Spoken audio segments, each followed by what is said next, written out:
On this episode, New Japan Pro Wrestling continues more with New Year's Golden Series. As you know, there were some good matches that took place along for the ride as we get to the much bigger matches down the road.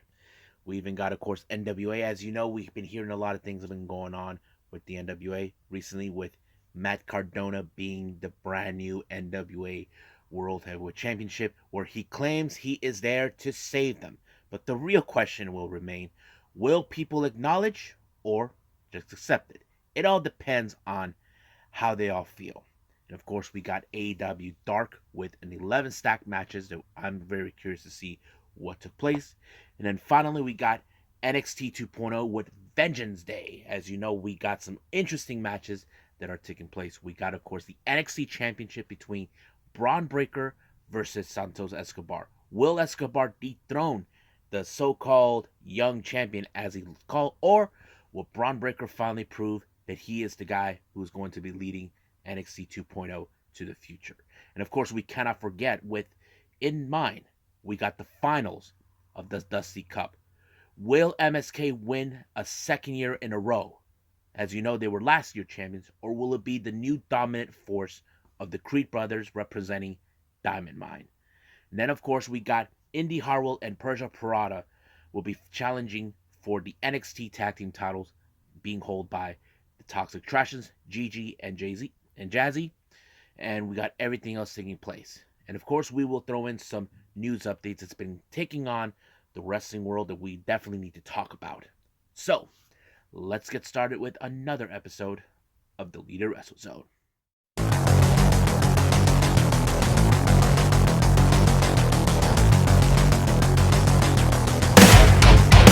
Are you ready? Get up, get up! Get up, get up! Get up, get up! Get up, get up! Get up, get up! Get up, get up!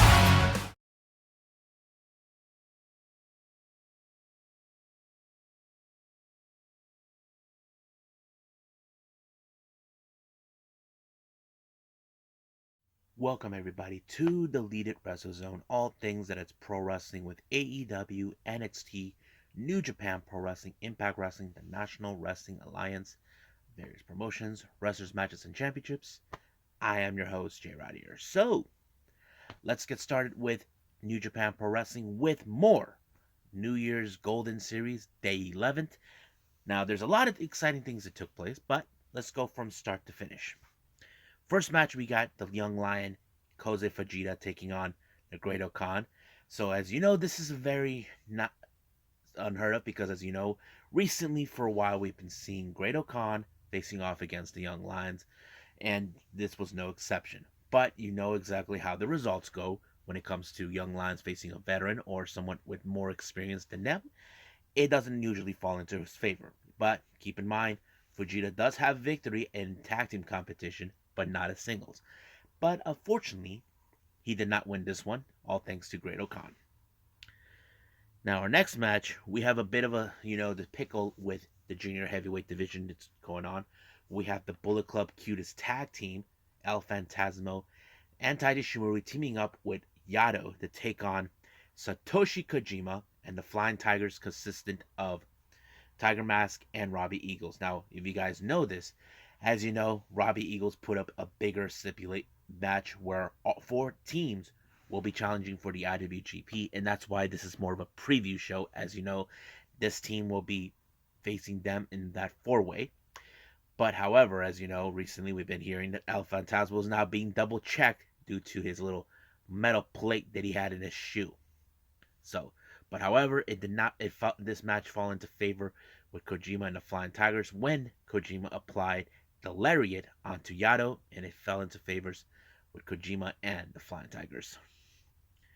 Next up, we got LIJ's Bushi, Hiromu Takahashi, and Sanada taking on Rohi Oiwa, Tomoaki Hamna, and of course, Hiroshi Tanahashi. Now, keep in mind, if you guys follow the story very well, Tanahashi is putting the IWGP United States Heavyweight Championship on the line against Sanada, and he chose him to be his partner. Now, This is a very unorthodox move for them, but however, it did fell in the favor of Lij when Hiromu applied the Boston Crab onto Oiwa. As you know, this has always been a maneuver. They put these young lions, when they submit them, put them in a Boston Crab, and it's over from there. Next up, we got the House of Torture. Sho and Yujiro Takahashi taking on Chaos, Yo, and Yoshihashi. Keep in mind, Sho and Yo still having their little bit of a rivalry since Sho betrayed him. But you know the tricks that happens in these type of matches when it comes to the House of Torture. They cut corners. They use tactics like bringing objects into the ring, especially for Sho, who uses a wrench. But luckily the referee saw that. The match would have gone into Yo's favor because he had Sho right where he wanted him in a submission hold. But out of nowhere, the match ended up in disqualification with the appearance of Dick Togo and Evil. And luckily, the other members of Chaos, consistent of Hiroki Goto and Tomohiro Ishii, appeared in the whole thing, but it resulted to jump into the other match involving the other members of the respective factions. So you have, of course, House of Torture, Dick Togo, and Evil, taking on the other members of Chaos, Hiroki Goto and Tomohiro Ishii. And same old story, same old thing, but the only difference is it was Chaos, all thanks to Tomohiro Ishii, that walked out as the victor in this particular one. So, good one for the good guys, and a bad day for the bad guys. Next up, we got tag team action. We have LIJ's Shingo Takagi teaming up with Tetsuya Naito to take on Togi Makabe and Kaguchika Okada. Now, if you guys know this or not been following, Naito is the next challenger for the IWGP World Heavyweight Championship, so he's been having a bit of a role. He has been now having full momentum. As you know, Okada's not been feeling in a good momentum, losing streaks from then on before we get to the big match before they face off. So it was pretty good. However, it was Shingo that ended the match when he applied the last dragon onto Togi Makabe, but at the same time, Naito sending a clear message to Okada. Now, our next match, we have somewhat of an elimination match between Suzuki-gun members consistent of Taichi, Yoshinobu Kanemaru, El Desperado, and Minoru Suzuki, taking on Yuji Nagata, Master Wato, Ryusuke Taguchi, and of course, the former KOPW trophy winner, Toriano. But unfortunately, this became a bizarre match. You know, Yano and Suzuki got double count out because they were crossing the line and all this and that. I'm like, it was out of control.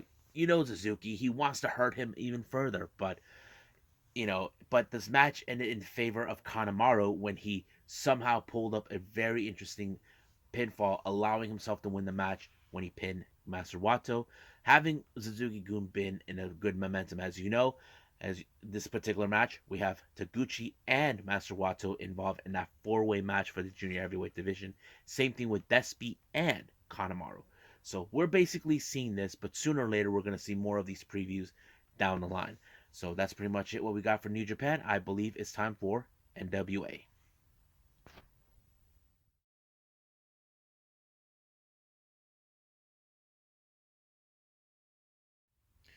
Okay, so we got NWA Powerrr. As you know, we're not that far off to the Crockett Cup, the annual tag team tournament. I'm very excited for that. But right now, we got some interesting matches and things that took place on NWA USA. First match, we got Fable Jake teaming with Jaden Roller to take on the reunited British Invasion, Doug Williams, and the National Treasure, Nick Aldis. Now, this was one of those matches that does have implications. Now, keep in mind, the British Invasion are amongst four of the wrestler teams that have already been announced to be in the Crockett Cup. So that's a good thing. So this will play out the build-up motivation for them once we get to the Crockett Cup. And I have to say, it was pretty darn good. Seeing the British Invasion, and of course, it was Nick Aldis that picked up the victory in order for their team to win. So this will bring good motivation for them. Next up, we got the Smiley Dragons, Tootie Lynn, along with her tag partner, Kylie Ray, taking on the one half of the NWA Women's Tag Team Champions, Marty Bell of the Hex, who's also been accompanied by Allison Kay. Now, keep in mind, previously, Kylie Ray defeated um, Alyssa Kay in the singles match, allowing herself to win. But, however, what does this match mean if that happens? I have to say, it was a pretty good match. Tootie Lynn was able to pick up a really good victory on Marty Bell. And I have to say, it was great. But this also meant one thing. Smiley Dragons are now 2 for 2. That means they already have individual matches with one half of the tag team champions, each of the champions themselves. So that means there is a possibility we could see the Smiley Dragons and the Hex face off each other for the NWA Women's World Tag Team Championship. So that is something that is in the air, and I can't wait to see it. Now, as you know, recently we get an interview with May. It's still unclear about Zion. About, okay, we know he said that his father is an NWA champion. So we don't know who that is. Zion is keeping that close to the vest. Austin Idol came out and helped him. Now, you can say Zion doesn't need any help, which is true. But Zion just gave us another clue. He did say, my father isn't just any NWA champion. He's a world champion. So, the obvious question does remain, who could it be? So that clue is now in the open. It's now been told his father is an NWA world champion. So that's going to be a long list of NWA champions to figure out. So it's going to be interesting. We'll just got to wait and see. Now, we get another interview coming from Kyle Davis. As you know, the one person that's been causing all kinds of problems for the women's division in the NWA, Natalia Markova, finally will get her hands on the one person that she wanted to get, and that is, of course, the Bionic Genocide. I have to say, this match was insane in every way. Now, I'm not talking about like a move for move, the way these women were going to destroy each other. I'm talking about, as you know, Natalia Markova, she has no interest in being friends with anybody. She started fights with anybody who stands in her way. And that's always been. Now, don't get me wrong, I do believe she does have intentions to become NWA Women's Champion. And Genocide hasn't cashed in on that thing yet when she won the Champion Series. So I would say it's going to be interesting to see. But the match ended in double countout because these women were literally destroying each other outside the ring. And I'm like, wow, that's nuts. So we'll see what happens then. Now, our next match we have is Christy James taking on, of course, the legend Melina. I have to say it was okay match. I mean, I know they could have done better with other competitors. They could have faced Melina or something like that. I mean, I'm a fan of Christy James. I met her once before, but it's a good opportunity for her to face someone like Melina. You know, we all seen her work, but unfortunately, I don't know if there was a botch on this one because Melina had Chrissy Jane in this move where, you know, kind of like the Mudo lock, but she pinned her instead. I'm like, that was weird. I don't know if she botched it or what. That is still unclear, but she won the match. Next up, we got the Savage Gentleman, Victor Benjamin, to take on always ready Matt Cardona. As you know, Matt Cardona is still outgoing, saying, I'm here to save the NWA. Now, you probably ask yourselves, what does he need to be saving? He thinks that NWA is nostalgic. They need to move on from what they're doing now. Like saying, there has to be music entrance. That's how it works. That's how the wrestling world works. I mean, the NWA is a different type of promotion. This is not WWE. This is not AEW. This is not Impact. That's the thing that kind of goes off. But that's what he's been doing. But fortunately, Victor Benjamin had him right where he wanted him, but apparently he got the radio silence, and Matt Cardona won by that. Now, Our main event is the finals of the Team Wars. We have Deanne along with Roddy Mack taking on Strictly Business and El Rudo. Now, El Rudo was the first, and Roddy Mack too, in their respective teams. But it was El Rudo that was able to pin Roddy Mack. But Perro was the one that pinned him back, was powerbombed him and eliminated him. But somehow Tom Latimer was able to beat Perro and using the power driver on him. But uh, Odinson was the last person standing. And the best part was somehow, some way, he was able to go through. But the masterpiece, Chris Adonis, shows up, put the the the master lock onto Odinson, and the referee saw that, and he disqualified Adonis from the match. But however, when Latimer realized what just happened, he knows he had to act fast. He knows he has to win this quickly because he cannot leave Odinson to, how do I say, have enough room to breathe in order to overturn the match. I mean, it would have helped, but it didn't. Latimer also put him in the power driver and allowing themselves to win this tournament, this Team Wars. So they won this with $300,000 prize. I think that's the prize, but I'm not sure. But I had to say it was pretty good. I enjoyed some of the matches, but I like it. So I think that's pretty much it right now with NWA. I believe it's time for AEW Dark.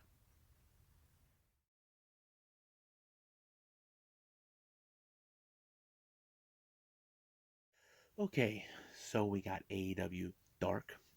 It opened up with the Dark Order consistent of John Silver and Alex Reynolds. It's been a while since I've seen these two, team up. As you know, these guys are well established as a tag team even before the Dark Order.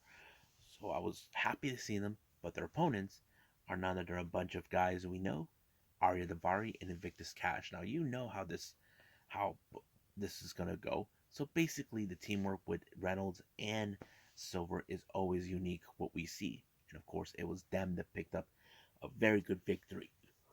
Excuse me, but it was fun.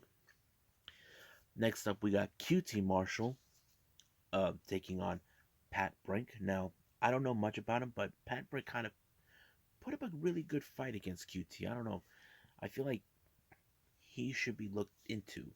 But, of course, QT pulled off the diamond cutter, and it was over right for there for Pat Brink. Next up, we got Max Caster in singles competition away from the acclaimed tag team, taking on, of course, uh, who was it? Cameron Stewart. But you can guess how this one goes with Max Caster winning the match. Next up, we got the premier athlete taking on Carly Bravo. Like, you cannot deny the ability the of the premier athlete, what he's capable of, and all of that. He even put Carly Bravo in somewhat of a version of the torture rack, but nothing compared like Powerhouse Hobbs. But his uniqueness as with that kick gets the job done. Next up, we got Ami Sakura taking on Angelica Wrist. Once again, with the whole "We Will Rock You" thing continues on, and she won by using a somewhat of the spike pile driver or something. I don't know exactly what they call it, but that's how she picked up a really good victory. Next up, we got 2.0, consistent of Matt Lee and Jeff Parker, take along with Red Death, Daniel Garcia taking on JC and Chris Metro, the Metro brothers. It finished off when they put him on top of the ropes, put him unconscious, and it was already over in that kind of order. Next up, well, is someone we haven't seen for quite some time. I'm talking about MT Nakasawa facing Joey Sweet. Nakasawa, we haven't seen him for quite some time.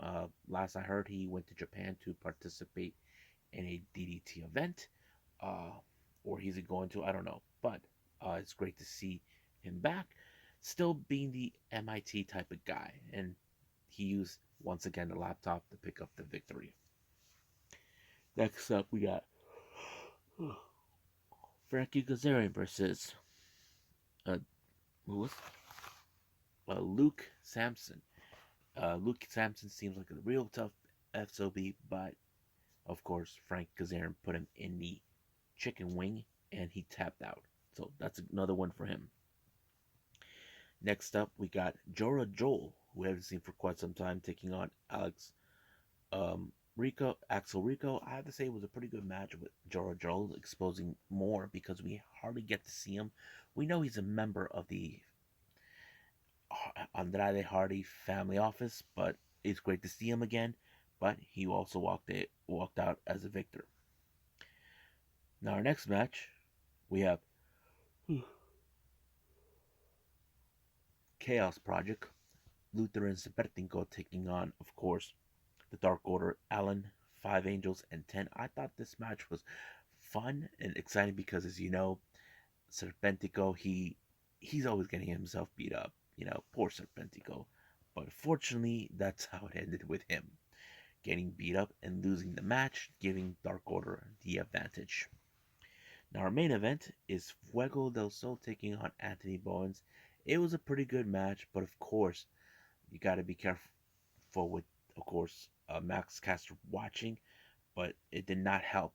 Basically, there was no help coming from Caster. It was all Anthony Bowens. I mean, it was good for once to see it, and he used that DDT that he used off the ring ropes. So I thought it was good. So that's pretty much what we got for AEW Dark. I believe right now it's time to do the final review. NXT 2.0 Vengeance Day.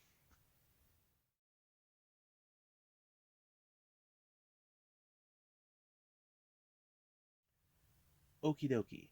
NXT 2.0 Vengeance Day. It opened up with, of course, the weapons steel cage match. Now, keep in mind, this was a match that Pete Dunne set up.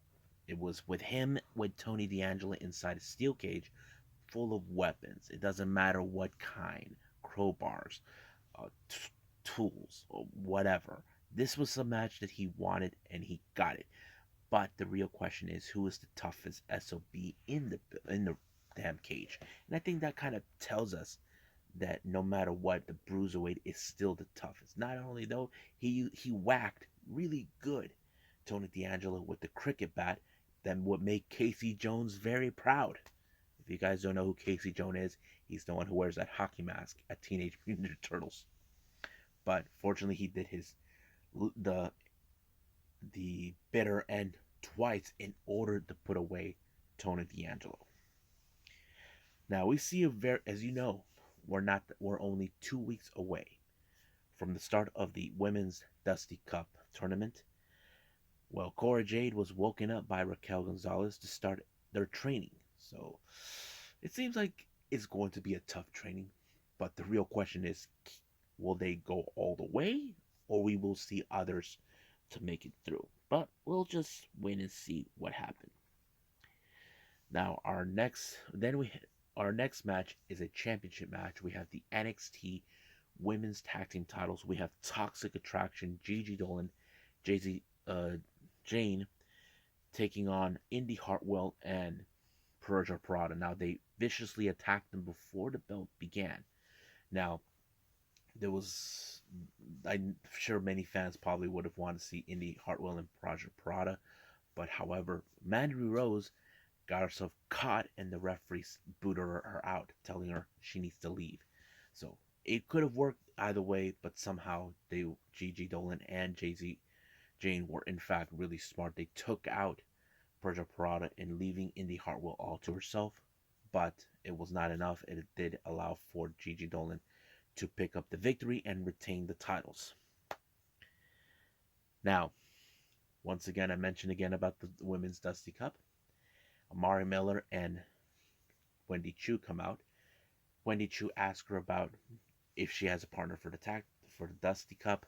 She said that she already made promises to the money. I have that distinct feeling that Amari Miller might have made a deal with Tiffany Stratton. And Wendy Chu went and asked Dakota Kai and called her loser. I thought it was funny, but unfortunately, I don't know what Wendy Chu's gonna do. But to my opinion, I feel like she should ask Saray. She seems like a perfect choice of tag team partner. I don't know. I would like to see that, but we'll see what happens. Now, as you know, Waller has been causing nothing but problems, saying that he is the true face of the NXT. First, he took out Johnny Gargano, LA Knight, and then so on and so on. But he decided to get his little fun to get LA Knight arrested for violating a restraining order. Now he did brought the cops. However, apparently LA Knight admit he is no attorney, but it turns out there was a loophole. He agrees that yes, I'm not allowed to touch Waller, but there's a section in the lawsuit in page 2 that says he's not allowed that Waller is not even allowed to touch LA Knight. So basically he violated the rules. So he thought it was a one way because he's from Australia. So it did not work and it became payback like a bitch. So but it's already been announced Waller and LA Knight are going to face off each other next week. Now, in recent times, we have seen Brooks Jensen and Josh Briggs hanging out. Now, Jensen has a thing for Kaden Carter. He said he took her out on Valentine's Day. Well, if you guys see that movie with Ryan Reynolds, Just Friends, it looks like that's happening with him and Kaden Carter. They're just friends. And Fallon Hanley says he's stuck in a friend zone. So basically, that's going to be a little tough to pill. I don't know, but I thought it was fun. The friend zone. Now, as you guys know, last week, Tommaso Ciampa did not like the fact that Dolph Ziggler invaded his home, and it became clear that Dolph Ziggler has intentions. He wants the NXT title, a title he has never held. That is something similar that Edge said, but we'll see where they're going to go with that.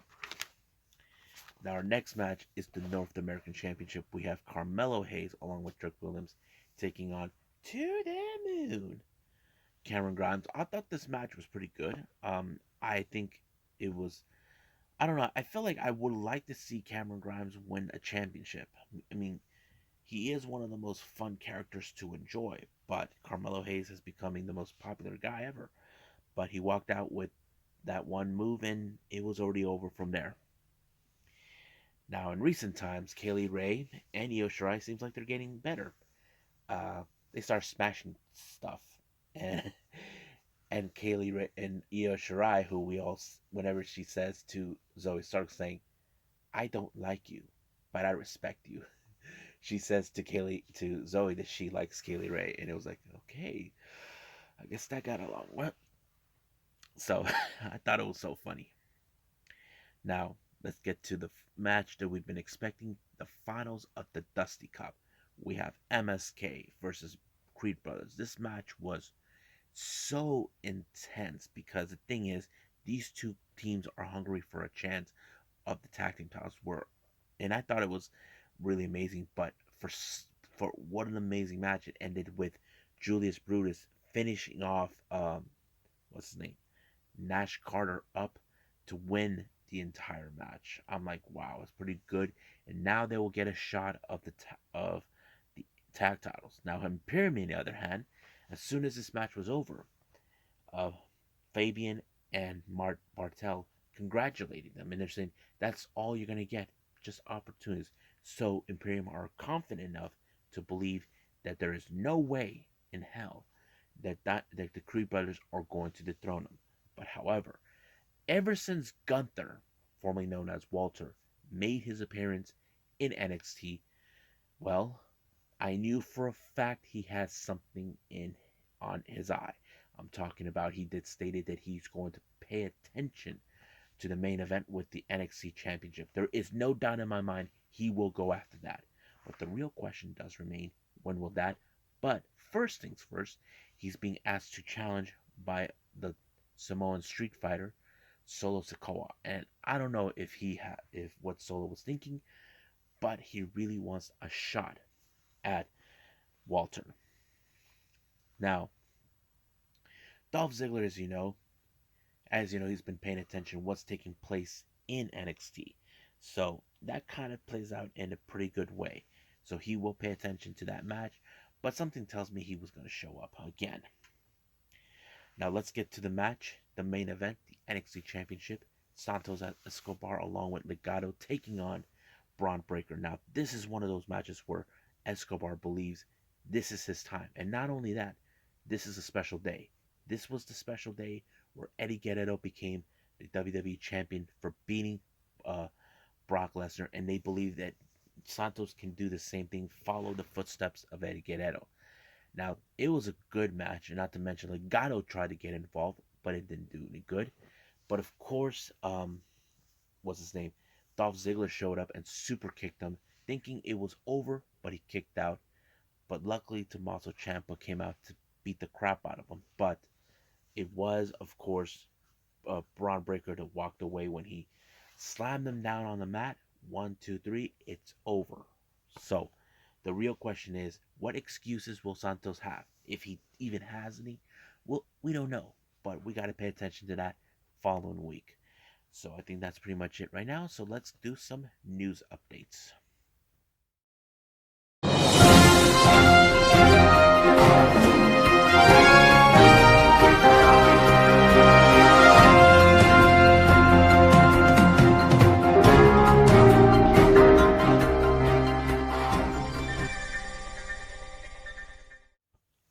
Okay, so here are the news updates that have been taking place in the world of pro wrestling. First one, it's now been foretold that Lio Rush, his contract with AEW has expired.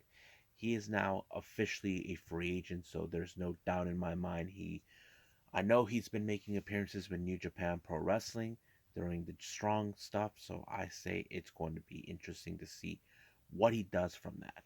So I know there'll be some independent shows he'll probably make appearances, but that's how it just is. But we'll see. Now, in other news coming up from WWE, this has been talked before. As you know, WWE has, how to say, dissolve or deactivate the Cruiserweight Championship recently. As soon as you guys know that a majority of the 205 Live wrestlers are no longer in existence, so it doesn't exist. But the real question remains: will we see something new, or will they change it? However, it's now been told that 205 Live is now officially canceled, and something new will take its place. It was reported that WWE have filed a trademark name called NXT Level Up. I think that's what it's called.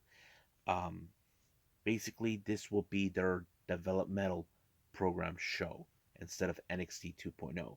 So that is something that I remember they were talking about doing when they actually bought Evolve. They were planning to use NXT Evolve as the developmental program, but now they changed it. Ironically, there is a wrestling school here in San Diego where I'm from called Level Up Pro Wrestling Academy.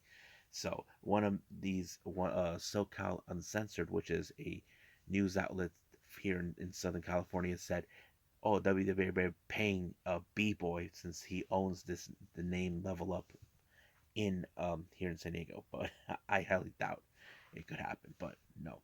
But speaking of this, during the tapings of NXT, as you know, 205 Live is recorded right after or before NXT. Now, and during these tapings, it was revealed former Ring of Honor announcer, interviewer, backstage interviewer, Quinn McKay, now go by Kelly Kincaid, is now signed with WWE. It's great to hear that she's somewhere. As you know, a lot of the Ring of Honor talent are no longer there, but that's how it goes.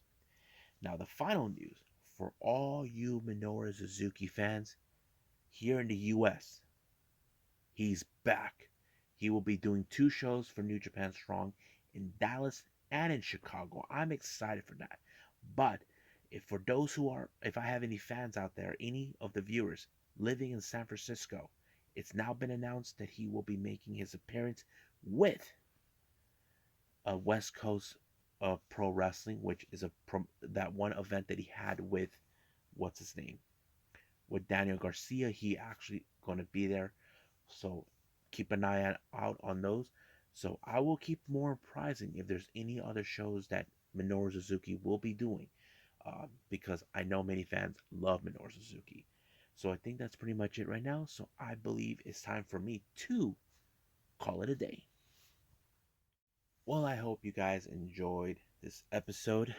But before I go, hope you guys saw exactly what episode I just did right now. I did episode 599, so that means I'm almost reaching 600. I'm like, wow. Can't believe I made it this far. Must be a miracle for me. But, anyways, next up, we got more on New Japan Pro Wrestling with the New Year's Golden Series. I'm excited to watch this. But also, we got AEW Dynamite. But, however, I got some much recent events from last month, one by Hurricane Pro, and I got two from this month of February. We got, of course, Goodbari Pro, and of course Yoshi Promotion Seedling. So if you guys enjoy those, this is the place to watch it. But right now, I believe it's time for me to say I will see you guys in the next DWZ time, same DWZ channel. I must bid all of you adieu. So goodbye, and have a nice day. Bang.